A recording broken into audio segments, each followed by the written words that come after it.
Welcome to LC Screen Talk. My name is Larry, and this is my review of Whitney. So I'm not rocking a Whitney shirt, but I am rocking a Chaka Khan shirt, the original I'm Every Woman, who gets a shout out in Whitney's remake. But I do love Whitney Houston. Undeniably one of, if not the best voice ever. Ever to be a major star. Just a beautiful, magnificently talented, yet troubled person. At this point, most of us generally know a lot of Whitney Houston's story. Many people were alive during some of her most troubled and difficult public times. And, when she died, of course, a lot of it was rehashed. And of course, most of us lived through her death, which was not even a decade ago. But it seems getting the Whitney Houston story to film has been a bit of a difficult process. So when I saw that the family was on board, we actually had the rights to her music and her voice, her interviews and her image, I was on board with this documentary because finally we have something people have signed off on, and we have something that feels like it could be a genuine documentary about Whitney Houston. And in all, I think it definitely was. So let's go ahead and talk about the positives here in the film. Well, I think this documentary hit the perfect balance. It was very honest and very truthful. They didn't really shy away from the hard subjects, oftentimes that happen with legacy names after they've passed, and this one didn't. They went in, they discussed the hard topics. However, I don't think they ever crossed the line over to disrespect. I think this was a very respectful documentary that respected her legacy, her talent, and her as a human being, her struggle. And I think that's very hard to do, and this documentary did it very, very well. I also learned some things that I wasn't anticipating. I know quite a bit about Whitney Houston's overall story, and maybe these were more common knowledge to super diehard Whitney Houston fans, but I was unaware with some of her relationship drama that happened, some scandal over her drama. I wasn't born in the 80s, so I wasn't alive during that time, but I was completely unaware of that. I also was unaware of family molestation and abuse that took place between her family and her siblings. So these were completely new revelations to me that I thought were very interesting, and they added a whole new layer to the Whitney Houston story in general. I also think that the documentary is well put together. It is a well-made documentary. I loved the edits that they decided to do, the really cool use of the Wanna Dance with Somebody music video I thought was really nice, and the song in general. But the use of sound in this actually worked very well. A lot of the different cinematography worked really well, if not sometimes completely random, but it was shot beautifully, including the talking head moments. They all looked gorgeous. And I loved that we got a mixture of all of these things. We got the mixture of music, just like performances, and that gave us slight reminders of her greatness and what a talent and unique voice she truly was, with talking head, other people speaking, to Whitney Houston's interviews and getting to see her on screen. So I thought that was all a really nice mixture. So what did I not enjoy so much when it came to the Whitney documentary? Well, first of all, I think they used these as somewhat of correlation to what was happening in Whitney's life, but mostly as timestamps to kind of give you a quick view of the world landscape.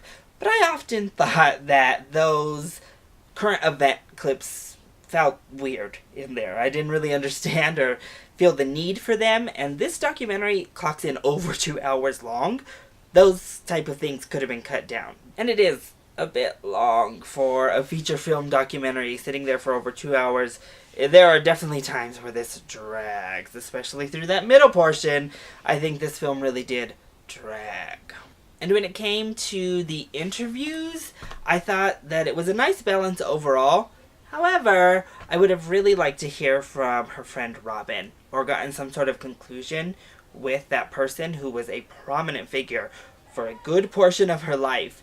And we learn of them not speaking for a few years, but we never come back to revisit that. It was specified for a few years, and this was far enough before her passing that apparently they must have made up, or maybe a few years was the rest of her life. I'm not sure, but I would have liked to, one, receive some sort of conclusion on that relationship that had been present throughout the documentary, and two, I don't know maybe what the circumstance is personally, but it would have been really actually nice to hear from Robin herself. The other two people that actually make an appearance in this film, but I definitely wanted to hear more of, were the two people who actually most interested me when I saw that they provided interview clips in the trailers, and that was Bobby Brown and Whitney Houston, her mother.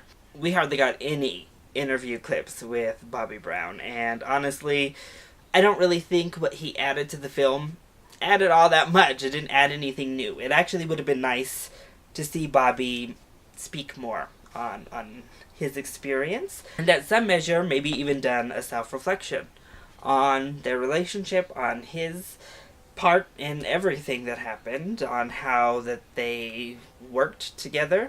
Instead, he says things like their talent was pretty equitable and complemented each other, and he would refuse to talk about the drugs. So it seemed at a distance still, and that was I wish we could have gone deeper with Bobby Brown, but that's up to him, and he clearly wasn't having it. And then Miss Houston, her mother, was in it very little, and I think maybe, again, it's because it's hard to talk about. I mean, this is your deceased child, but we hear from other people why she didn't step in, or why she didn't do more to help her daughter, or maybe even intervene or try some of these things.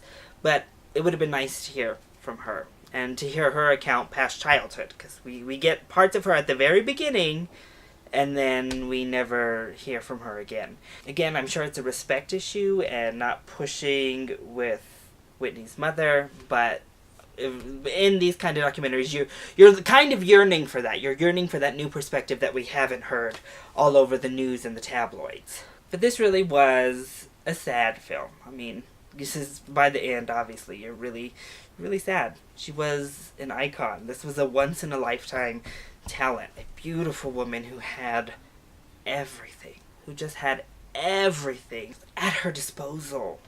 That voice could get her anywhere she ever wanted. And then to see that, obviously, with all the drug use, by the end, by later years in her career, she couldn't even sing. And it's all just pretty sad and pretty devastating. So I think if you are a Whitney Houston fan, definitely check this one out. I would give it a matinee because how long it is and the format in general. I feel like this could have been like a 4-part TV series or a 2-part TV series. So I don't know that you necessarily need to rush out to see it in the theater, but I do think that this is the best quality Whitney Houston story we've received. So I would definitely say give it a matinee if you're a big Whitney Houston fan, or if you just are interested in her life. Otherwise, I do think this is worth a rental. It is a really well-made documentary that's really interesting and does a great job at injecting ethos with the pathos, and it's really well done. So, that is my review of Whitney. I hope you enjoyed it. If you did, go ahead, click like down below, and subscribe to the channel so you are always up to date on our latest videos. Also, join in on the discussion. Are you excited to see Whitney? Or have you already seen it? If you have, what did you think? And what is your favorite Whitney Houston story? Either on the big screen or small screen. Let me know either in the comment section down below or hit me up on Twitter. I love you all so much for your support. Mwah! Thank you for watching, and I'll see you next time. Bye!